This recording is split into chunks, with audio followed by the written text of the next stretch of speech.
You see that really manifest with gentle parenting too, is kind of like the trend now. Oh, I want to make sure like as many interactions as possible that I have with my child are conducted in this thoughtful, emotionally regulated way. I do think it's true that most millennials are not giving their relationship with their partner the same amount of like bandwidth in their brain, thinking through like, well, what do I want that to look like? What am I doing to nurture that relationship?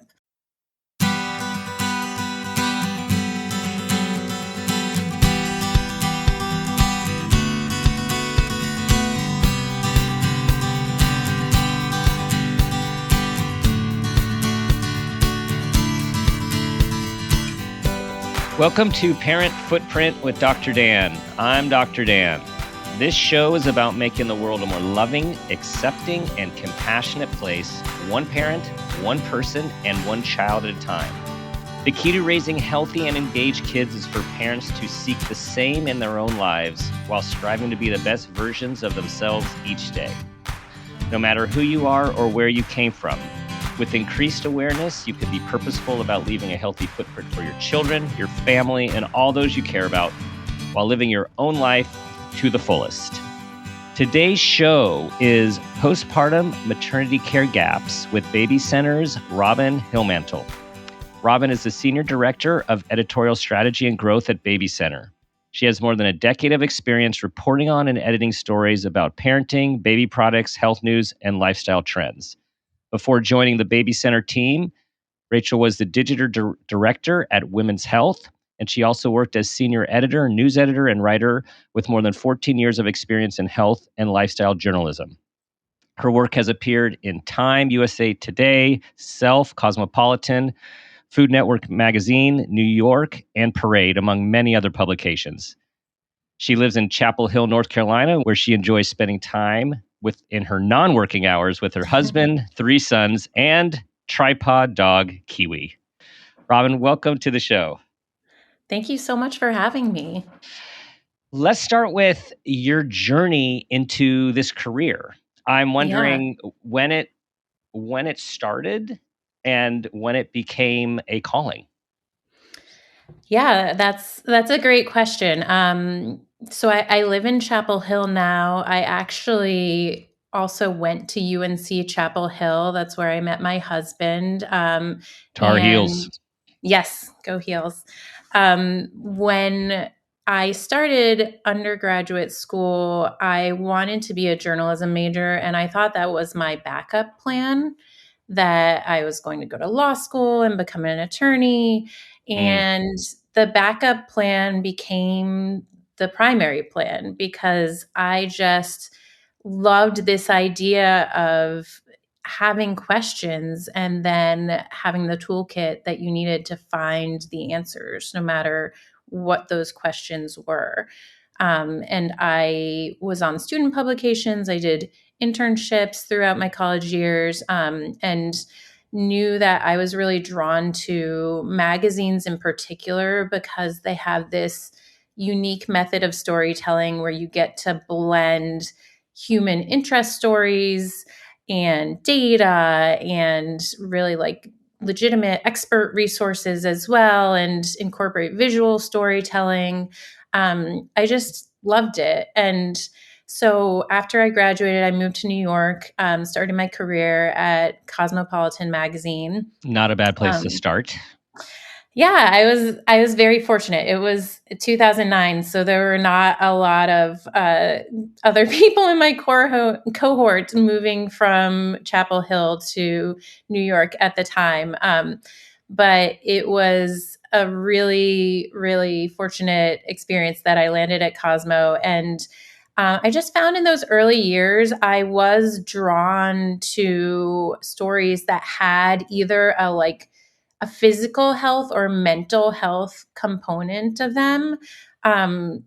Cosmos has a reputation, but I think what like people might not immediately think of is it has a history of also having a lot of like investigation into the relationships we have as human beings and what that looks like to relate to each other. And so like that was really interesting to me. I talked to a lot of psychologists and relationship counselors Mm-hmm. in the process of reporting stories.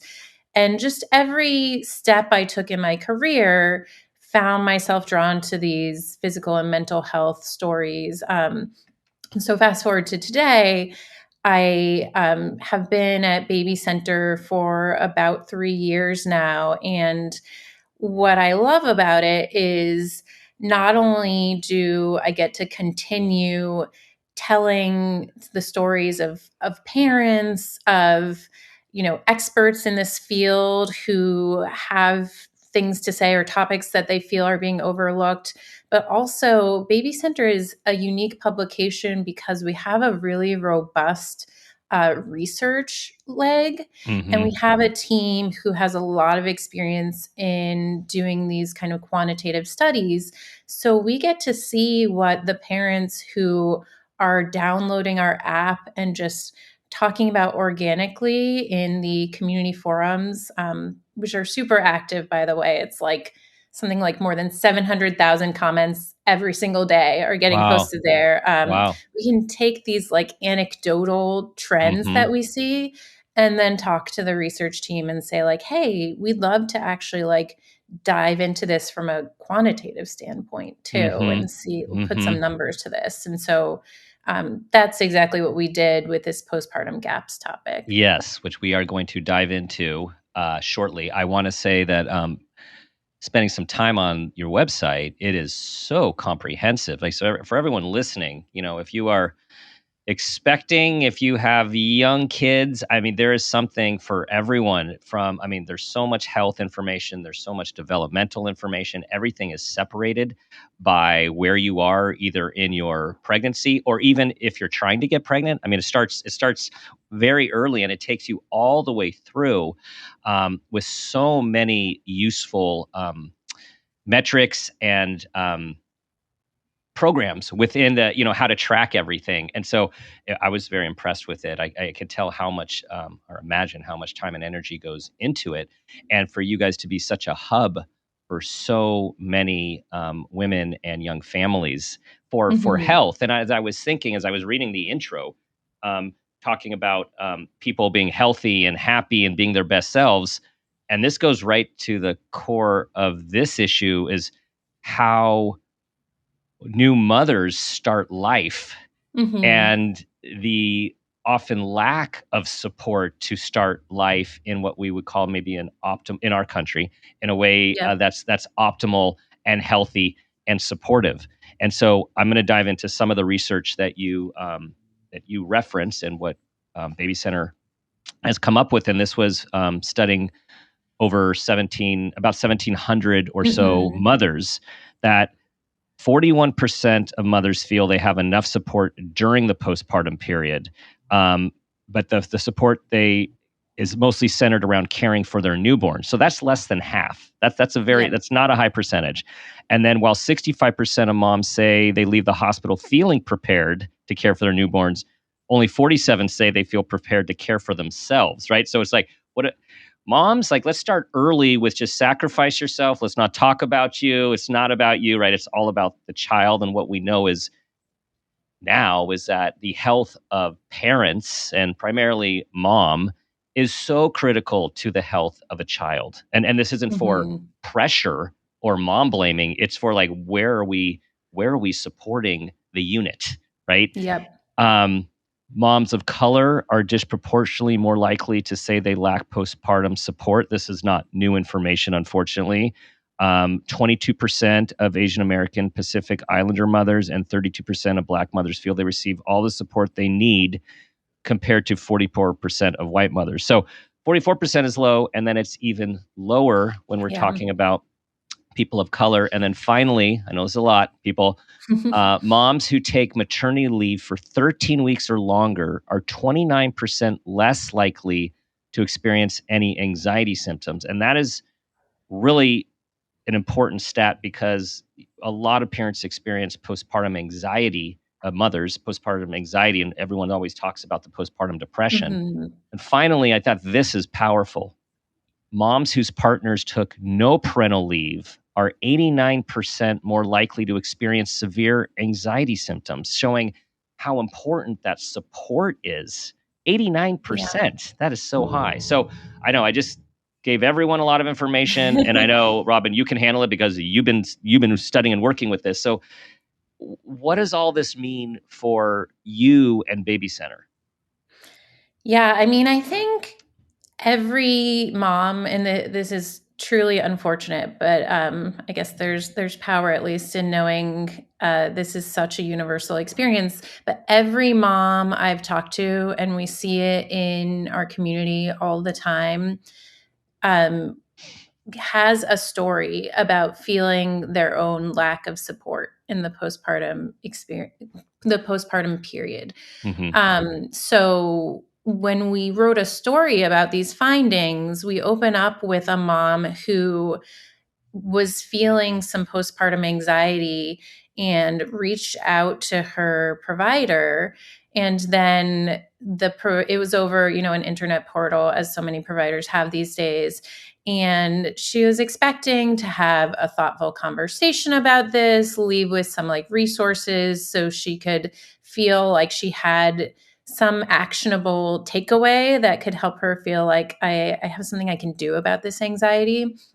And instead, what happened is her provider just kind of like jotted back a note that was like, okay, try this office. And then when this woman looked into the office, the fee was like $750 out of pocket. There was no insurance accepted. She walked away with this feeling that just like this provider didn't really care that much about her well-being. They just kind of wanted to check off the box of like, I referred you somewhere else. Like, this isn't on me. Mm-hmm. And I think what we see is, like I said, every mom has some story, whether it's about in the healthcare system, the lack of support they received postpartum, like socially, this idea of whenever anyone comes by, they're like, how's the baby? I want to hold the Mm-hmm. baby. Like, all of the attention is on the baby, and it's really rare to have a genuine moment with someone who's like,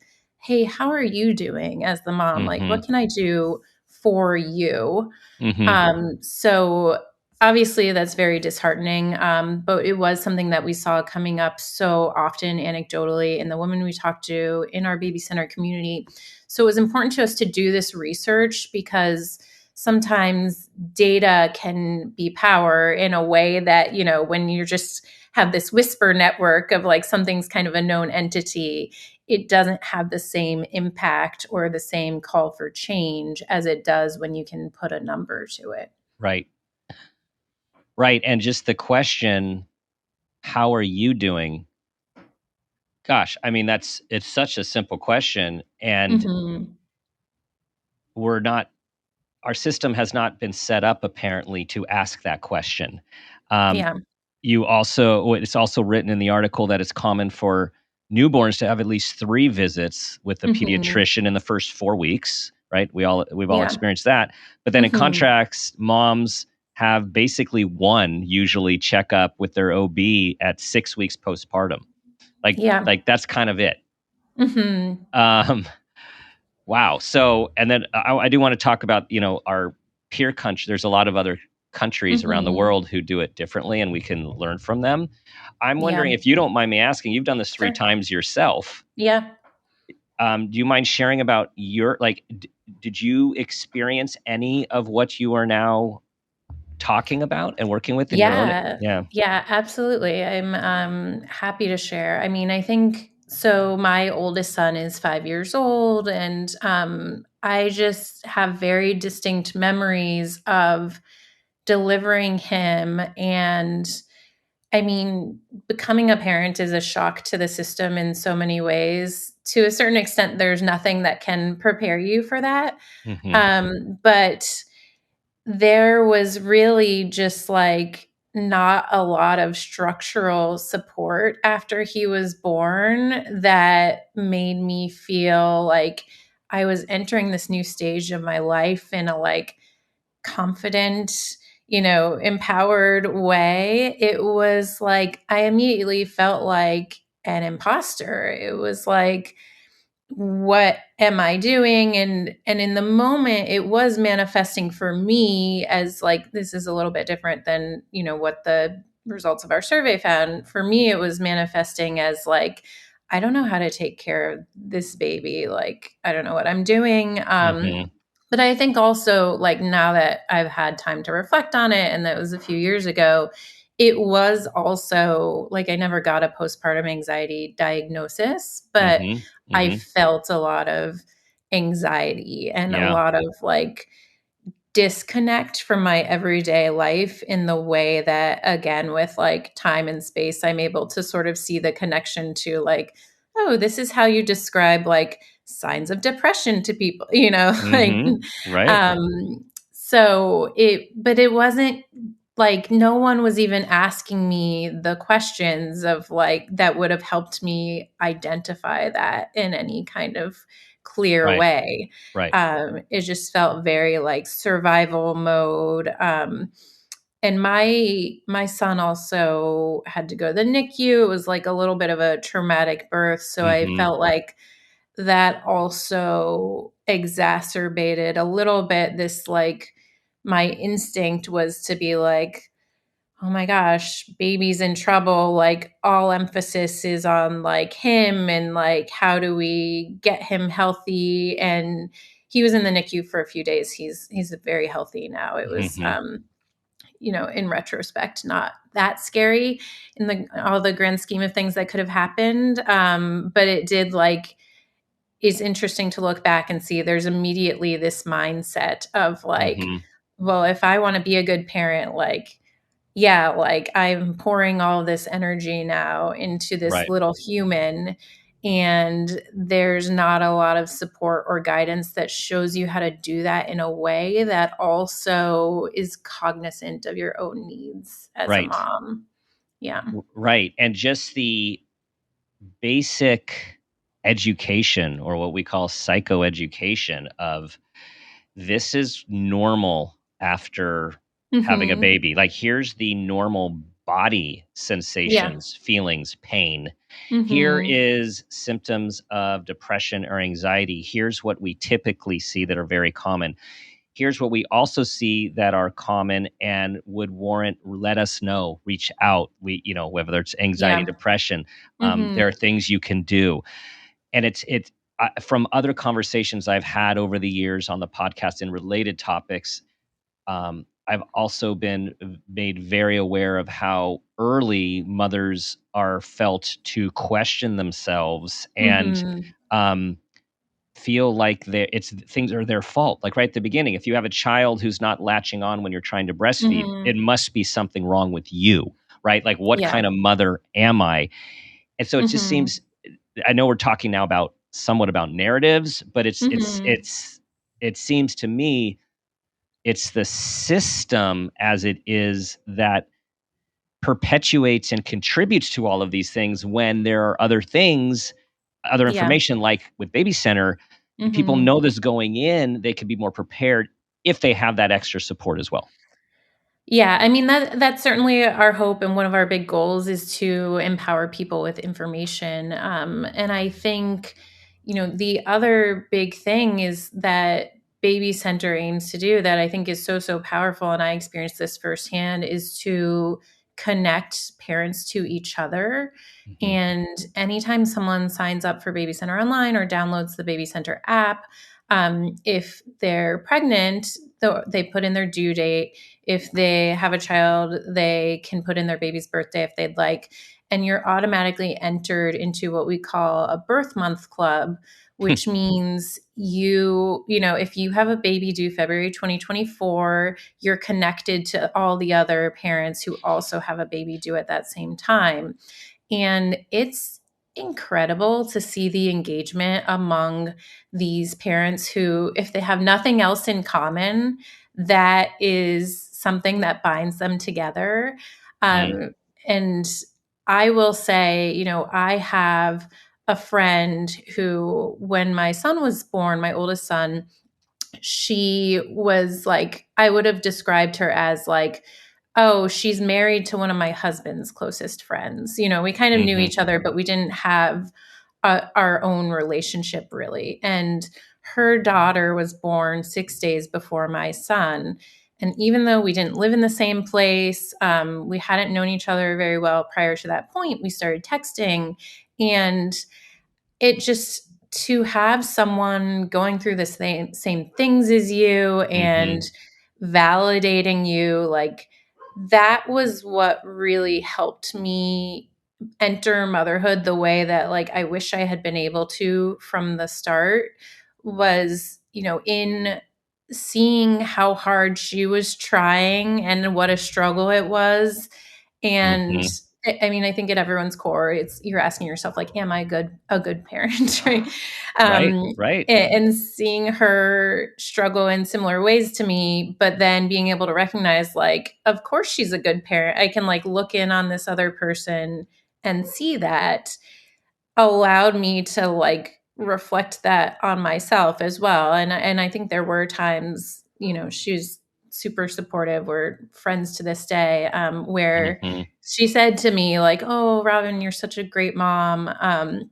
And so you're right. Like ideally, we would have the structural support, Right. but in the absence of structural support, Right. there are some ways that I don't think it fully fills in the gaps, but some things we can kind of do for ourselves to like build up some scaffolding of support. Absolutely. And that's where I feel we are as empowered as people and organizations outside of the major governmental, Mhm. political, um, healthcare, the structures that are really Mhm. seem to be fixed and big Mhm. albatrosses and hard to move and lots of Mhm. um, polarities.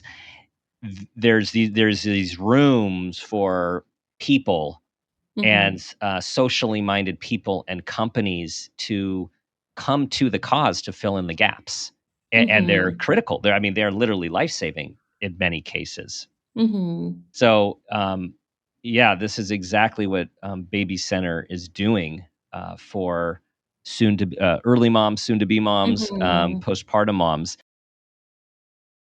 And I want to move back over again just a little bit more about structure, Mhm. because we have lots of listeners and we have people with influence, and just so the more information we get out there of how we still want to make these changes in our society. And of Mhm. course, we look across the pond to Europe, does a lot of Yep. things in this regard well, as far as we can tell. Many countries in Europe have comprehensive home visiting programs where trained nurses come several times in the first weeks after birth. Mhm. Finland, of course, Finland always gets a lot of press with social programs.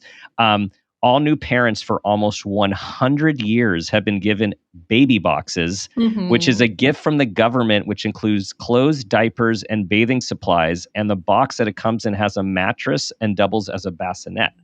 Over Mhm. 100 years. I mean, that's amazing. And then in Germany, new moms receive regular home visits with a nurse midwife and guidance Mhm. on core and pelvic floor classes to help them recover, mental health therapy appointments, and other resources. That just feels Yeah. so. I mean, it feels like it's obviously what everyone should have, and yet it feels so progressive. Well, and you haven't even explicitly addressed the paid leave, which Right, is, right. Go for yeah, that. a Yeah, go huge for part that. of that. Yeah, yeah. So Yeah. you want to say a little bit about that, the differences in the paid leave? Yeah, I mean, you talked about it a little earlier in the episode, but one of our findings from the study was that one of the biggest factors that really impacted positive outcomes for moms is taking the maternity leave that they need. People who took at least 13 weeks had much, much better outcomes in terms of they were 29% less likely to experience any form of anxiety symptoms. And then moms whose partners took no leave, which is very, very common here, were 89% more likely to experience severe anxiety symptoms. Um, take, Hmm. take other countries where it varies by country, but it's very common in Europe for a family to have a year of paid leave, to be able to take longer than that if they're open to having a portion be unpaid. And it's a lot more flexible in terms of how that can be split among the parents too. So, and culturally, it's much more common and commonly accepted for a father to take an extended period of leave. Mm-hmm. I think back to my experiences. So, my husband, he actually did become an attorney, even though that was my Yeah. original goal. And when our oldest son was born, he worked for a big law firm that had a very generous parental leave program for, I think they called it primary caregivers. Mm-hmm. So it wasn't labeled as like the birthing parent, it was primary caregivers. And in reality, how that had always been interpreted before him was the mom, right? Oh, uh, he lawyered the lawyer company, didn't he? Nice. yeah, you can see where this is going. Yeah. He said, "Well, my wife works. Like, what? Why would we call her the primary caregiver? Like, I'm just as much the primary caregiver as she is." And he said, "I want to take the full. I think it was 5 months of leave." Whoa. Yeah. Wow. Honestly, it was more leave than I got at my company at the time. And he did. And to his boss's credit, even though it was unprecedented, they were supportive. He wasn't sure what the response would be like. And we are like very, very privileged that he worked somewhere where this was an option. Mm-hmm. And I think my mental health would have been very different. It was already just like, I always tell people, becoming a parent is wonderful and it's very, very difficult. Yeah. um, and I think my experience would have been totally different and a lot bleaker, frankly, had I not had. I think my husband took a month off in the beginning so that we could have Mm-hmm. that time together. And then I used the remainder of my leave. Was very fortunate to get, I think it was right at 13 weeks, actually. Mm. So I hit that You threshold hit that it. our Yeah. survey said is so key. And then my husband used the rest of his leave. Um, Oh, so cool. yeah. That is really cool for everyone listening to to be creative when you look at the what the rules are about leave. And of course now more and more, depending on where you live and depending on the company, there's more and more leave for there's paternal leave. Hmm. There's more inclusive language around leave. Hmm. When I reflect on ours, we I think our kids are older, but I think we've had kids similar. We had three kids in about Yeah. 4 years or so. That Yep. sort of Very gap, similar. and yeah, we did not hit the marker. We were both new in our early careers, both working for nonprofits. Hmm. My wife took 6 weeks off. I took 1 week off, Oh maybe. gosh, I'm so And then, sorry. yeah, and then I guess the fortune with our first one is that the nonprofit she worked for was a mom-child nonprofit, so she was Hmm. able to bring our daughter to work Oh, with her. that's So it was very amazing. supportive. Like, I mean, so if she Hmm. had to go to work, that at least had that. And then with our other two, when she went back to hospital Hmm. nursing, it still was like it was like 6 weeks. Like we just weren't in a financial like there was not the benefit for in either Hmm. of our Yeah. organizations, and we Yeah. just couldn't afford to take that much time off where we Oh, lived. We just couldn't yeah. do it, and I know um, that's the case for lots of people. Yeah, that's the reality for so many Americans. There is no federally guaranteed paid leave. Some states have passed laws for paid leave, which is great. That's a change I really, really hope to see in the next couple of years. I not to get too political, but Hmm. it just seems like a no-brainer, especially when you look at what, yeah, other countries in Europe are doing, and how much of an impact it makes for parents' mental health. Mm-hmm. And the one thing I will say is this is another area where it does pay to be your own advocate and just like ask. Like I shared the example about my husband. Something else that kind of interesting that happened to me with my first son is I was working for a different company at the time, and I lived in New York, which was in the process of making its laws more progressive around paid leave. And I guess what had happened was HR just like had not fully briefed themselves on the ins and outs of the new laws, what were relatively new laws at the time. And they told me, you get, I forget the exact numbers, but let's say it's like 11 weeks of paid leave. And I was like looking at the website on the New York government, paid leave. And I was like, I don't know. I really think it's more than that. And Mm-hmm. I pushed back, and it was intimidating because, you worry about like consequences at your job. And at first they said like, no, sorry, you're like misinterpreting it. And then I emailed a like help, email contact at the New York paid leave website. And actually a lawyer responded and said, like, you're interpreting it correctly. And he was not my lawyer. I did not pay him anything, but I forwarded this to HR. And, I think we all have this idea of like, oh, scary letter from a lawyer, like Right, incites right. action. And that's exactly what happened here. They were like, oh, sorry, our mistake. We'll fix this for you. Nice, nice. Yeah. So, I was very fortunate to live in a state with good laws around this. Mm-hmm. I'm in North Carolina now. The laws here are not as generous to parents. So I say this like knowing full well not everyone will be able to manifest what Right. I was very, very fortunate to take advantage of.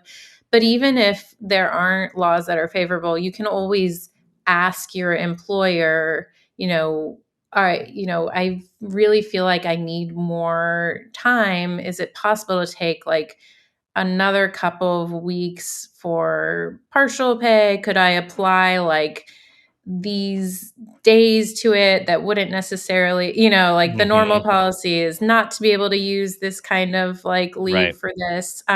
Sometimes there is flexibility and sometimes there's not. And that's really unfortunate, but it never hurts to ask, I think is No, it what I seems just it's want everyone to right. know. Seems like critical to ask and to look into it. As you're talking, I was thinking, the little attorney in you came out, and I like the skill set for. I think there is some overlap. Would you say between the skill set of being a journalist and the skill set of being an attorney? Like, I think Yeah, they kind of go. absolutely. They definitely go together. Hmm.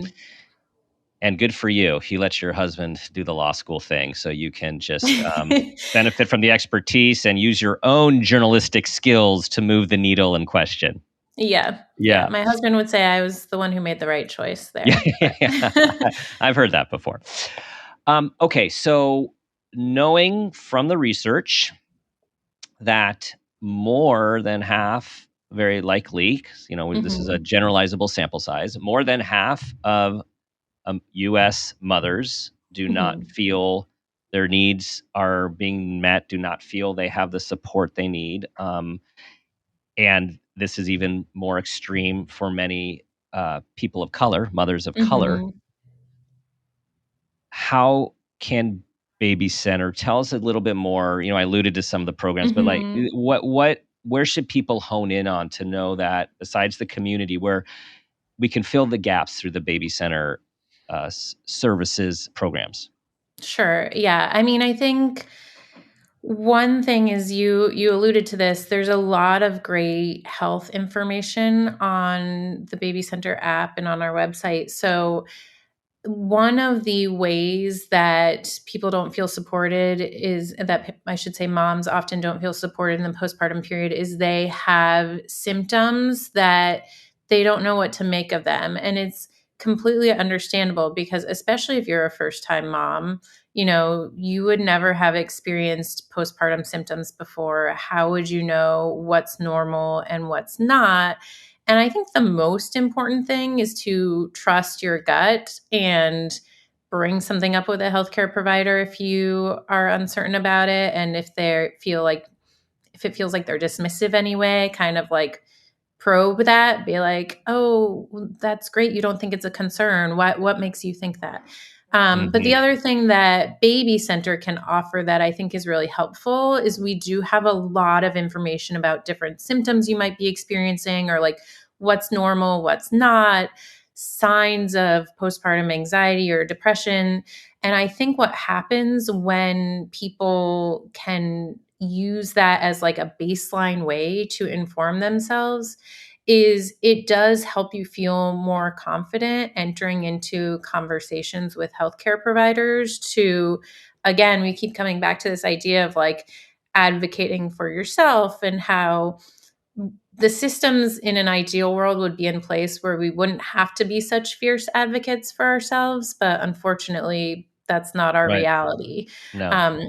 So I think that that's something that it's helpful for moms to know is Baby Center does have a lot of information about really almost any postpartum topic you could think of, because we have been covering this stage in people's lives for more than 20 years.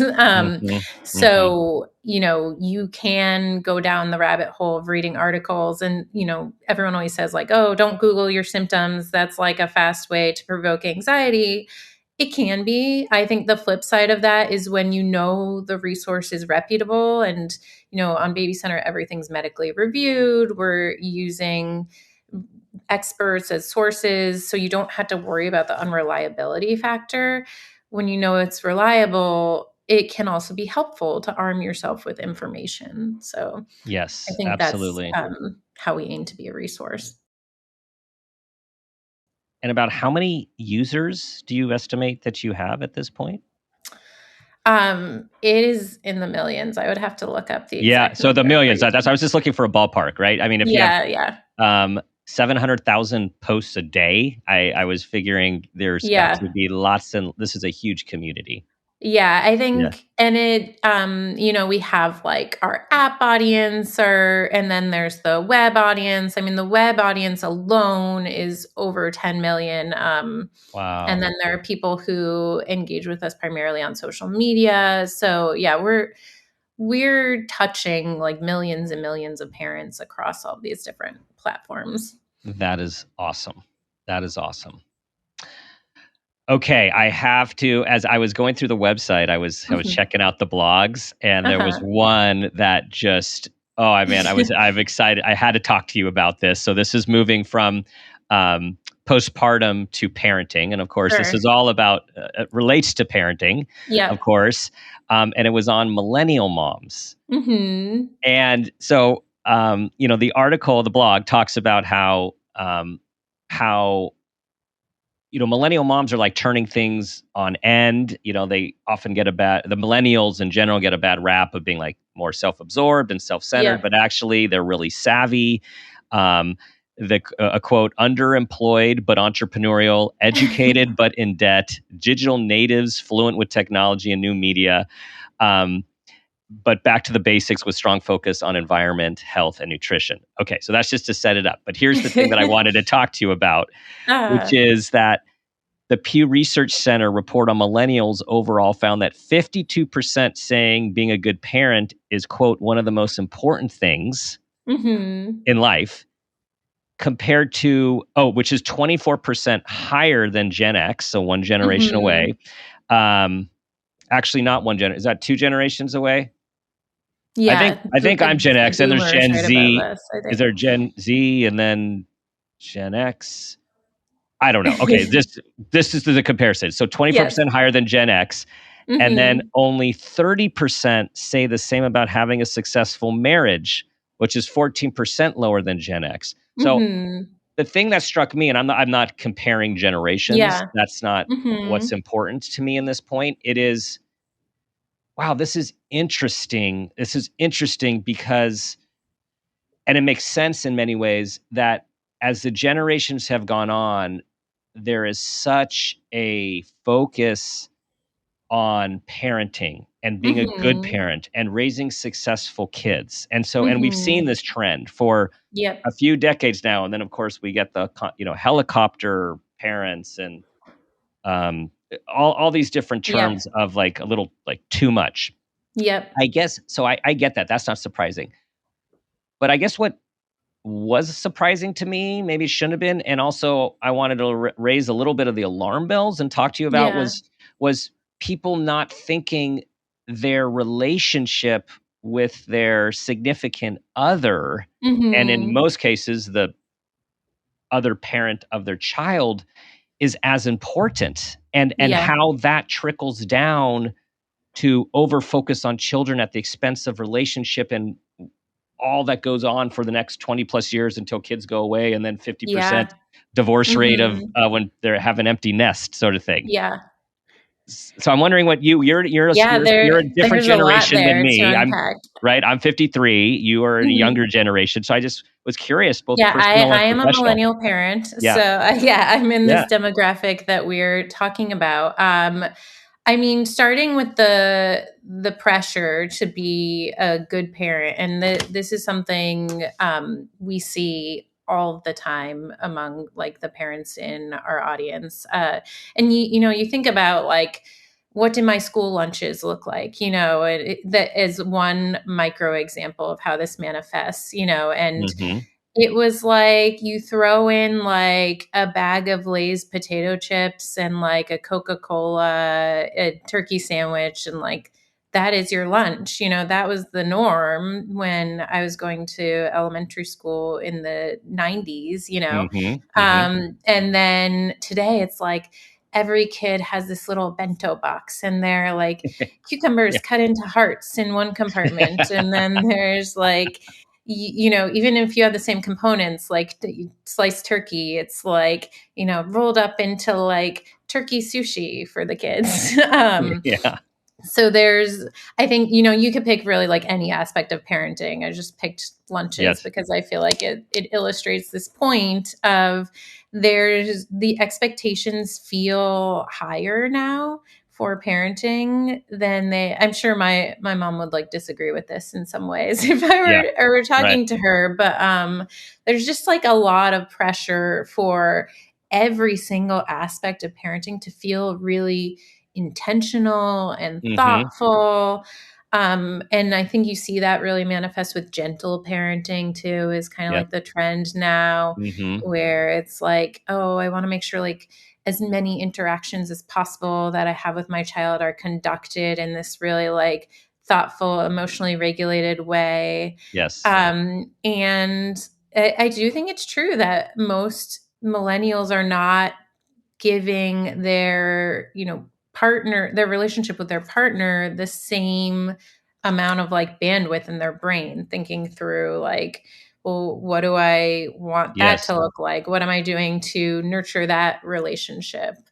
um Yeah. And I get, yeah. and I totally get that and see that. Where I am just wondering about and putting this out there for everyone Hmm. is, yeah, you can only do so much. So there's the idea Hmm. of what your perceptions are or your beliefs are, and then what your actions are. And Hmm. so, there's one scenario where it's, raising, my role as a parent is uber important, and my Hmm. relationship with my spouse is uber important. And then when it Hmm. comes down to it, more energy goes to the kids for all the Yeah. reasons we've discussed than the parents, right? So that's one thing, and I Hmm. think that happens a lot. Um, Yeah. and you have to really cultivate the relationship, and have your date nights and have your time Hmm. to be alone. And um, but what I think is interesting is this is belief. So even the belief is that it's not as important. So I just think Yeah. that's an interesting trend that I think we all should be thinking about, because we know that our own personal health is critical as a parent for our kids to see Hmm. us being healthy, having relationships, being engaged in our work, in our hobbies, Hmm. in our friends, in our family Yeah. that they're not a part of. That's really important Hmm. as models. So Yeah. that's one thing. But then also, how are we modeling what relationships are for them as they Yeah. grow up and start to have relationships?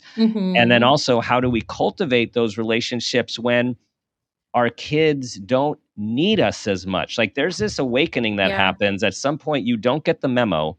My wife and I talk about this all the time. Like, no one ever told us the last time our kids were going to want to sleep with us, the last time Yeah. that were going to be read to, the last Mhm. time that they wanted us to walk them in or pick them up. It Yeah. goes, it's, and sometimes it's just like goes from boom, it's so quick. And Yeah. then you're left with yourself. And if you have a partner, you're left with Mhm. your partner. So Yeah. I don't know. I'm just throwing this all out there for. Yeah, no. I mean, also as you're saying this, like this is what I try to remind myself of also when it's bedtime and my 3-year-old is like, "Mama, can you just stay one more minute?" But he Oh, does this like totally. 20 times in a row, Yes, and yes. like, yeah, I know the joke's on me because I like indulged him, Yeah, those prior right, times. That's why he's right, asking again. But I try to really remind myself like this is fleeting and like one day you're going to look back, right? As much right. as right now I'm like, I need to leave this room. Like Yes, I have dishes downstairs to do. yes, It's like try to cherish this because it won't last forever either. But I yes. think the other thing I was thinking about when you were talking is we had done some other research on Baby Center that found it was, I think, 22% of moms say that they identify as just mom and they've lost touch with their identity outside of parenting. Mm, And this mhm, was like even more pronounced as parents had more children. So the numbers were higher for second time moms, for third time moms. mm. And I think there's a growing awareness, is the good thing, that it is important to maintain other aspects of your identity. And a big part of that is if you have a partner, maintaining that relationship with Yeah, them. But I feel like we haven't quite like caught up with like action, meeting the like somewhat like starting to accept like, yeah, there's something here. I need to be more than just a mom. And to be fair to yeah, moms, I feel like it goes back to what we talked about in the postpartum, where it's like from the second the baby's born, so many pieces of society are telling you like, you're a yeah, mom now, care about yeah. the baby, so it's This hard is to your just job. This is your identity. It is all consuming. That's all real. yes. That's all real. Yeah, Yeah. it's hard to just like flip a switch, right? To Mhm, like mhm, I think as humans, we're just like not always very good at like nuance or mhm. balance. And Right, to me, that's like ultimately what we're talking about here, right? Is like right. there are different things in our lives we had to balance. It's, the Mhm. relationship we have with our kids and parenting, the relationship we have with our partner, the like hobbies and interests that we cultivate for ourselves. Yeah, And yeah, it's really hard. I wish it I had is. like a good It answer to is. how you balance all these things in a really elegant way. But Yeah, I'm not sure there is one, and, I mean, I think you've expressed the components and the issues really well. I think it's about awareness of all this, which is why this is, I mhm, think, such an important conversation. I'm glad you brought this last piece in, because if we're aware that we need to focus on ourselves. So for if we're aware that it's all consuming and really stressful on your body, on your mind, mhm, on your identity, and that's normal, that's helpful, mhm. right? Just to even know that Yeah, that's normal. And then if we yeah, are also aware that it's really common to lose oneself in motherhood and one's identity to be wrapped around that. So yeah, normal again, and really important, depending on your resources, your life situation, your mhm, geography, for you also to have your own life over time, like after the child is, starting to survive on their own, yeah, and you have some supports, that it's really important for you to still have your own identity.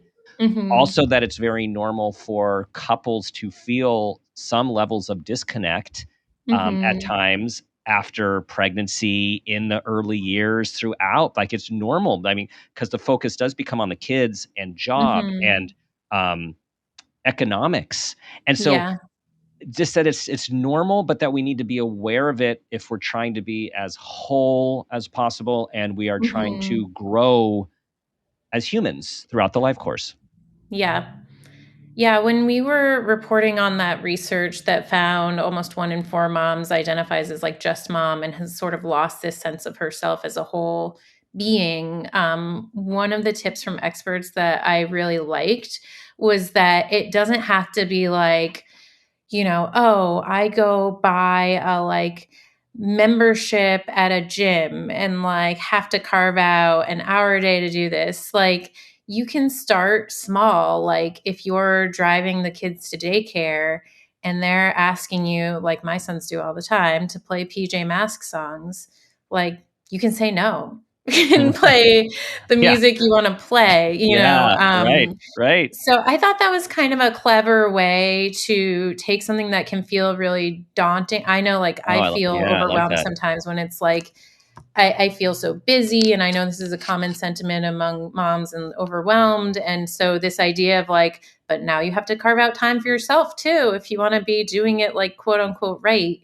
Hmm. I thought that was a really like kind of clever and approachable idea of like, Yes. well, what are you already doing, and where are the ways you can, like inject some of your own interests into what you're doing with your kids, or those moments that aren't going to take up extra time. So helpful. So helpful. So it's micro and it's digestible and it's actionable. Like, actually, we're gonna do mommy music today. Mommy music Yeah. on the way. And and Hmm. the kids start like, they follow our lead. Yeah. They start to be like, oh, can we listen to mommy music today? Like it just starts, Yeah. you Yeah. create your own rituals. Yeah, my 5-year-old will tell you that Taylor Swift is a lyrical genius, and that may or may not be something I've said to him before.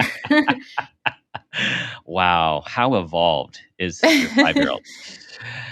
Okay, last question before the parent footprint moment question. What aspects of your job fill you up and give you the most purpose? Oh, that's a good question. I mean, I think what I haven't talked about yet, but that maybe has come through in some of what we've talked about, is I also have always found myself drawn to what in the industry we would call service journalism. And it's just this idea of like creating content that's meant to provide a service for people, right? Like, help give them really actionable information or advice to, often for me, it's really manifested in like health topics and providing that. And it's just like really amazing to me to see content I create resonate with people. With social media now more than ever, you get that like feedback loop of people saying, like, oh, like this was so helpful, thank you so much. And goodness knows the feedback is not always positive. Like, Mhm. Mhm. there's plenty of negative feedback too. Everyone has an opinion on the internet, but it is those moments where you feel like, even if you only helped one person, two people, to those people to have made a difference is really what keeps me feeling fulfilled in this field. Awesome. Awesome. I sense that. Yeah, great. Okay, parent footprint moment question. Here we go. You got this. Tell us about a time that you became aware of yourself as an individual, as a parent, or even an awareness of your own parents, and that new awareness had a positive impact on your life, your kids, and or those you love. So I was going to tell the story about my friend who I started like texting with postpartum, who helped me get over my, imposter syndrome, I guess, of being a Mhm. mom. Should I tell a different story since Yeah, I you tell anything that resonates with you. okay. I'll tell that story again, and maybe like the framing will be slightly different so you Mhm. can decide Yeah. what makes the most sense for you. But yeah, when my oldest son was born, I felt, and I think there's not enough discussion around this, I just didn't feel immediately bonded with him. Mhm. And I think there were a few reasons for that. He went to the NICU for about 4 days after he was born. So, there was like a physical separation, right? The birth had some traumatic moments, although he's perfectly healthy, nothing like that serious ultimately. But also, we see this reported a lot among baby center moms that they just like don't feel immediately bonded with their Mm-hmm. baby. And it made me feel really guilty, to be honest, because Yeah. yeah, it feels like this image you have in your head of becoming a parent is the baby arrives and you're just like flooded with love and it's just magical. And that was not my experience. It was more like I was like going through the motions of what I thought a mom was supposed to do, but it felt like imposter syndrome almost, Mm-hmm. because like the logical part of my brain knew this was my baby, but it was surreal. It didn't feel like possible that this actually was a Mm-hmm. new family member for me. Yeah. Yeah. And the thing that really helped me overcome that, or one thing I should say, is that um, I had at the time one of my husband's best friend's wives had given birth 6 days before I did, also to her first child. And she reached out to me, texted me. We lived in different states, said, "Hey, Robin, like, how's it going? Like, can you believe we're moms?" And we just started texting like almost nonstop, about feeding issues, about recovery. I would ask her a ton of questions like, "Are you going through this same thing?"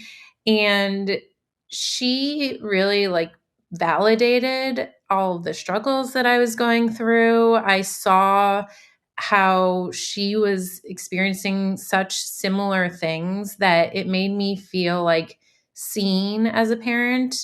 And not only was she explicitly saying at certain times, like, "Oh my gosh, I can't believe in the attempt to like successfully breastfeed, you will all in a row, you'll try to breastfeed your son and then you'll bottle feed him and then you'll pump all to like try to get this system to work." She's like, "You're such a good mom." So sometimes she would like say in explicit ways she thought I was a good Mm-hmm. mom, but also there was a power to like seeing her and just like knowing intrinsically she was an amazing mom, but she was Mm-hmm. also someone who was experiencing a lot of the doubts and struggles that I was, Right. that I feel like, I just am so, so grateful that we connected. And that's why I always tell new parents, like, reach out to other new parents who are in the same boat as you, even if you don't know them that well now. This is like a very magical connection to have with Yeah. someone. Yeah.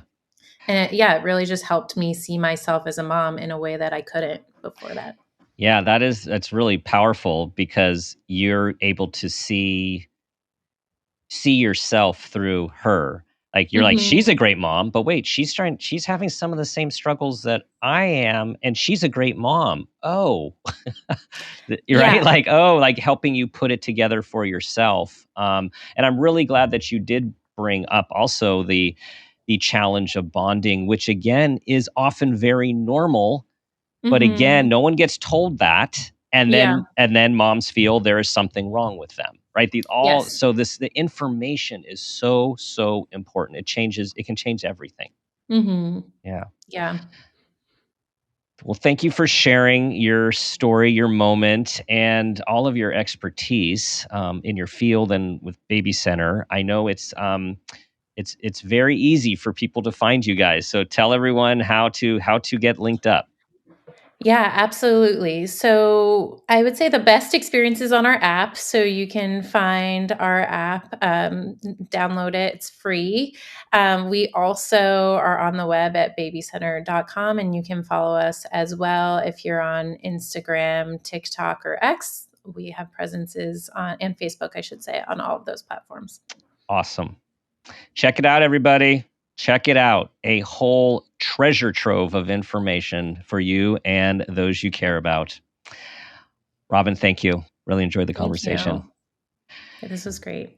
Thanks for listening, everyone. Pass this on to everyone you know who will benefit, and there are so many who will. Thank you for being a part of our community. Thank you for your 5-star reviews. You know what I'm going to ask you to do. 2 things. Try to be the person you want your child to become, and ask yourself that guiding question, what footprint do you want to leave?